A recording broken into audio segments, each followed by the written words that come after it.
I do want to start off with this though, is take a look at the date today. Does it remind you of anything? I remember going back, I mean, shit, going back 7, 8 years ago, man, back when I was in school. I used to watch these guys on the internet who, they'd say, well, on September 23rd, something's going to happen, right? Something big's going to happen on September 23rd, right? They were saying it 8 years ago, and they're still going around saying it today, right? That on September 23rd, something is going to happen. And I've always said, nah, that's not true. Nothing's going to happen on this particular date. And as the years go by, the same lie still continues, right? And now, if you ask somebody who believes that something's going to happen on September 23rd, you ask them, well, what do you think's going to happen? Like, what exactly is the big event that's going to happen? They all tell different things, right? Some believe, alien invasion on that day. Some believe, Antichrist be revealed. Some believe that, shit, what does some believe? The main belief, though, right? The main belief, at least as far as I know, going back 8 years ago, for September the 23rd, the main doctrine that people taught had to do with this hadron collider over in Switzerland, right? It's called CERN. Look it up.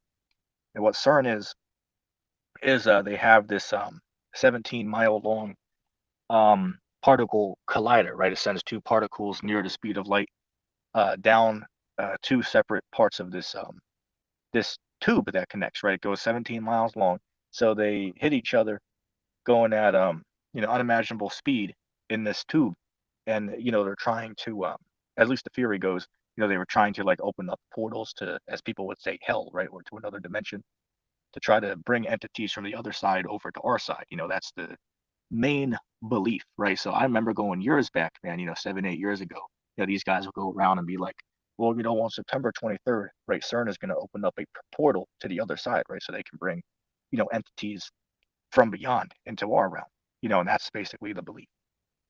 Now, is that true? Is that really what CERN is doing?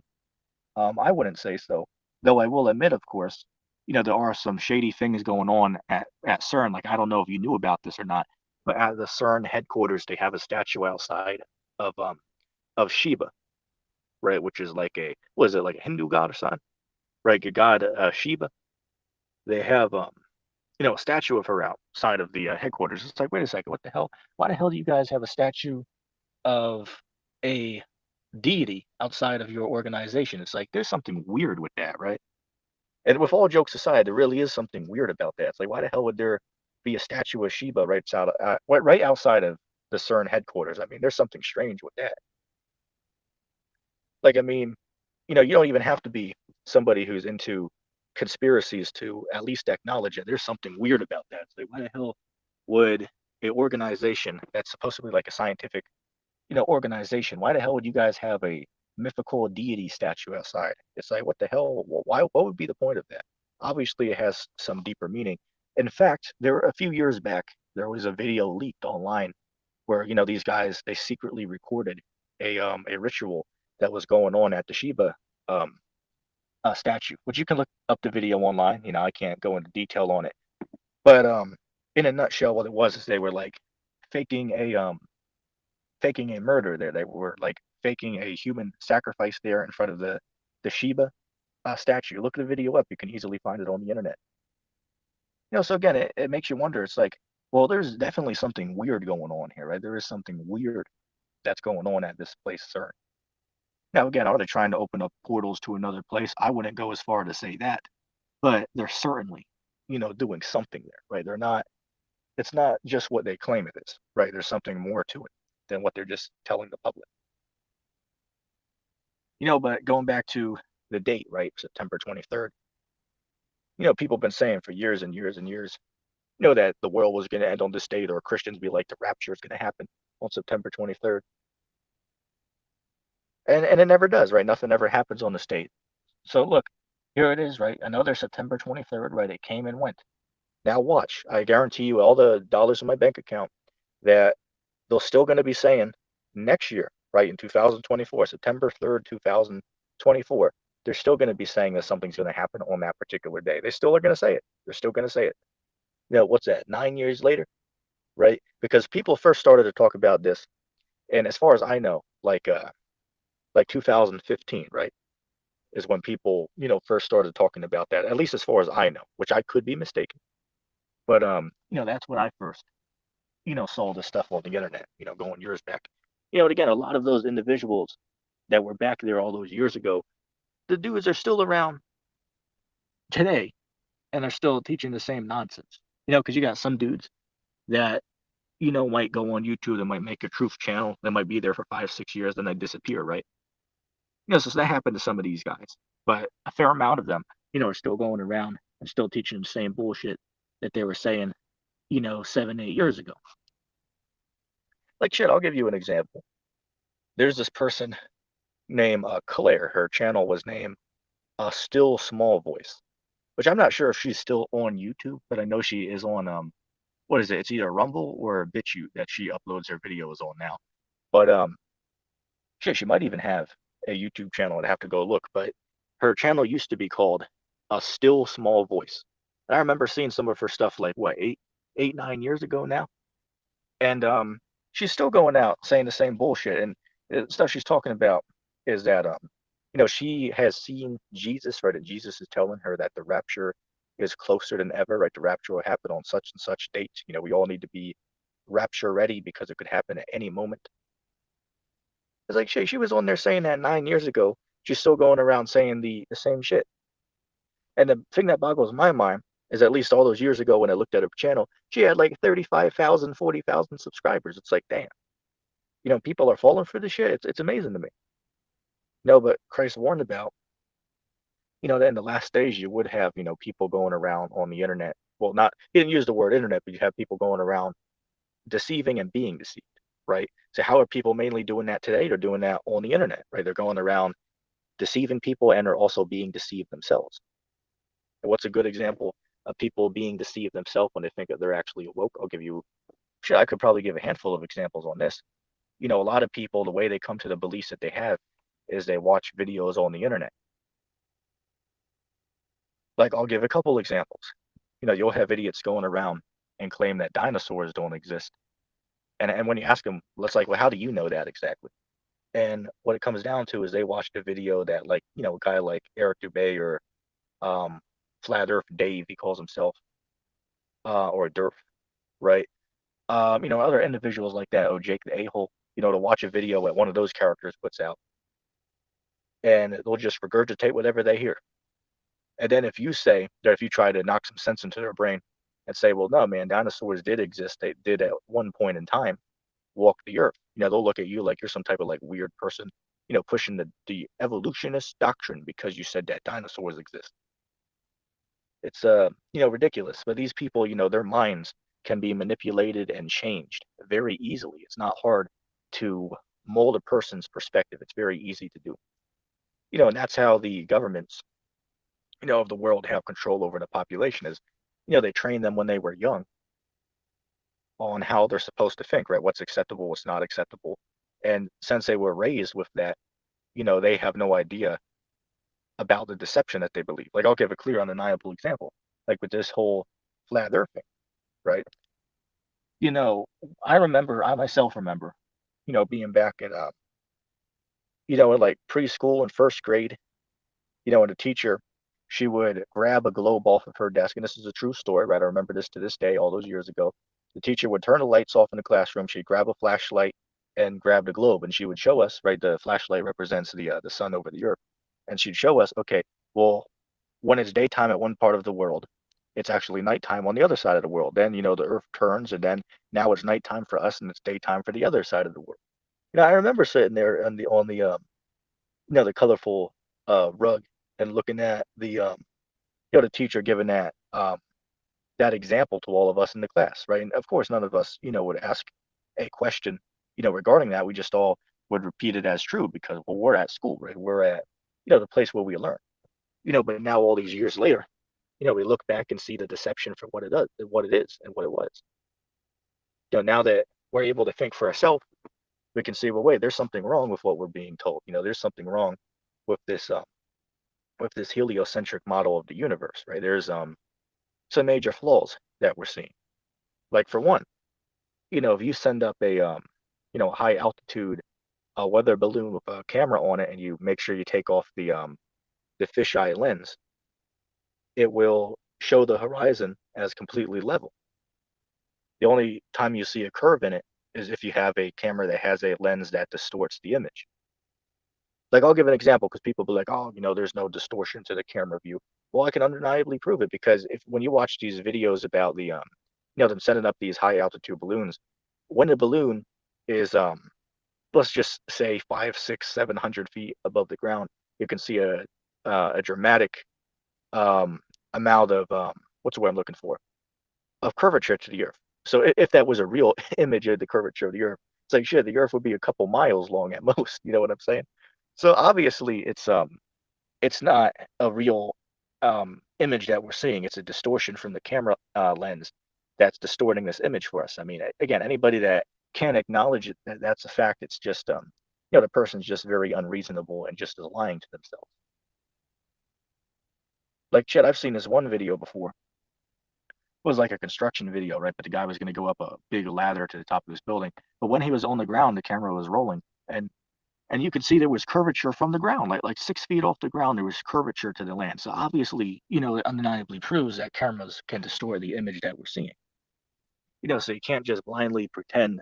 If you watch a high altitude camera and you see curvature to the Earth, you can't just say, well, see, well, that's the curve, that's the curve. Like, no, you can't do that because certain of these lenses can distort the image to make it look like it's a curve to it. And here's another thing as well. If you watch some of these videos with these high altitude balloon footages, when the camera is moving around, like sometimes the camera might start to pan downwards, and you'll notice if you pay attention to the background, the Earth will then turn convex, right? Like it would slightly curve inwards, right? So it turns convex. So obviously, it shows that it's just a distortion of the camera lens. It's not that the Earth actually has that curvature to it. It's just the distortion of the camera lens. And again, some people are just dishonest and won't even consider such a thing. Yeah, they'll be like, well, I myself seen the curvature of the Earth. Then you ask them, well, where do you see that? Like, how high were you to see that? Some of them will tell you, well, you can see it at the beach, right? When the boats go over the horizon, it's actually them going over a curve. Or they'll say, from a hotel balcony, you can see the curvature of the Earth if you look out. You'll see eventually it dips down, or they'll say from an airplane you see it.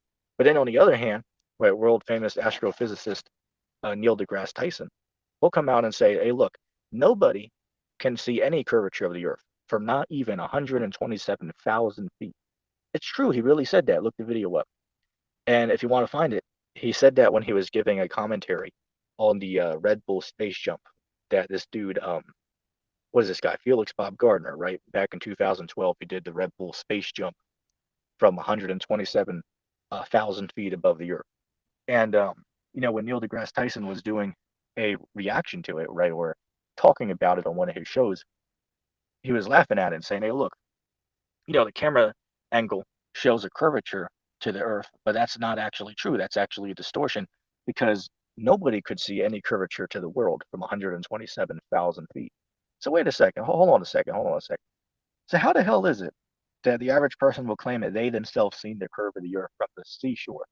Another person will claim that they've seen it from a hotel balcony. Another person will say you can see it from an airplane that flies at like what, 37,000 feet. But yet Neil deGrasse Tyson says that no human could see any curvature of the Earth from not even 127,000 feet above the Earth. I mean, there's something wrong with that. I mean, clearly somebody's wrong there. So are all these regular morons wrong, or is world famous astrophysicist Neil deGrasse Tyson wrong? So they don't even have the science right on their end. The globe earthers will be like, well, science is against flat earth, right? Flat earthers are anti-science. But yeah, the fact is, they don't even agree on the science behind their own belief. Isn't that ironic enough? And Jaron always makes a statement on his shows, right? Jaronism, you can look him up. But he goes off on certain things. But he says some stuff that's true. I'll give him credit, but then he goes off on other things. Um, Shit, what did he say? I was going to just quote something from him. Yeah, he said that the Globers should be fair, and they should all come together, and they should just agree as to at what altitude does anybody have to go to and see the curve of the Earth. And if they can figure that out, we'll find a way to go there to verify it. And they can't do it, right? They can't all come to a consensus and agree as to what the exact altitude is that a person has to go to witness any type of curvature to our world. They cannot agree on something. They all give completely contradictory statements from one another. But to get on Jaron for a little bit, as I said, he's I watched him for years and years. He says some things that are right. I'll give him credit. But then he also goes off on some things. Like I'll give an example. Right, he does a podcast now. Which shit, I try to call into his shows, but the problem is, when he does his shows, I am not always able to hop on at that time if you get what I'm saying. But he does a show where you're able to call in. You get like 3 or 4 minutes to talk before the next caller gets their turn. Because there's a lot of people that call into his stream, but he does videos, um, streams, excuse me. He does streams, talking shit about the Bible, right? Talking shit about the God of the Bible.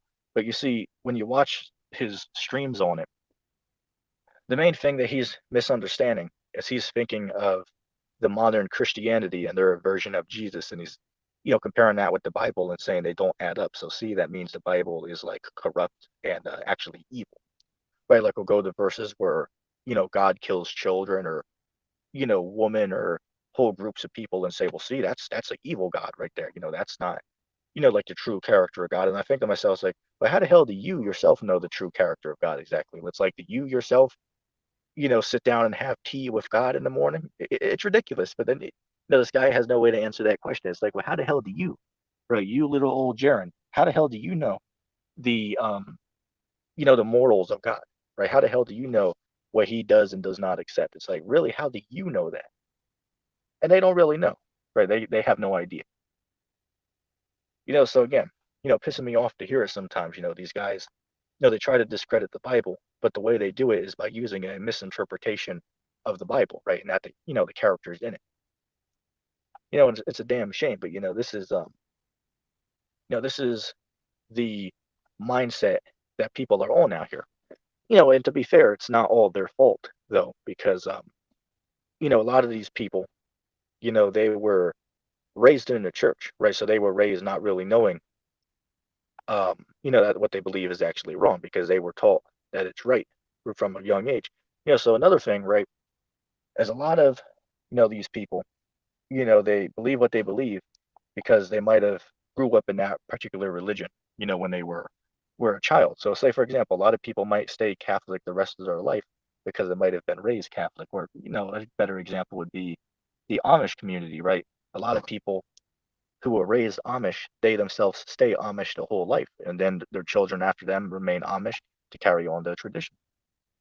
Right. So again, the moral of the statement is a lot of people believe the things they believe, not because they themselves, came to those conclusions by, research and critical analysis or whatever, but they believe it because, well, that's how they were raised. Right. If you were raised as a Catholic, you'll likely stay as a Catholic. If you're raised as an Amish person, raised in an Amish household, you'll probably stay as Amish the rest of your life. It's just how it works. But if you're raised in an atheist household, the odds are that you'll remain atheist for the rest of your life. Doesn't mean everybody will, though. Of course, there's exceptions to all of these. But most people who are raised those ways end up staying like that.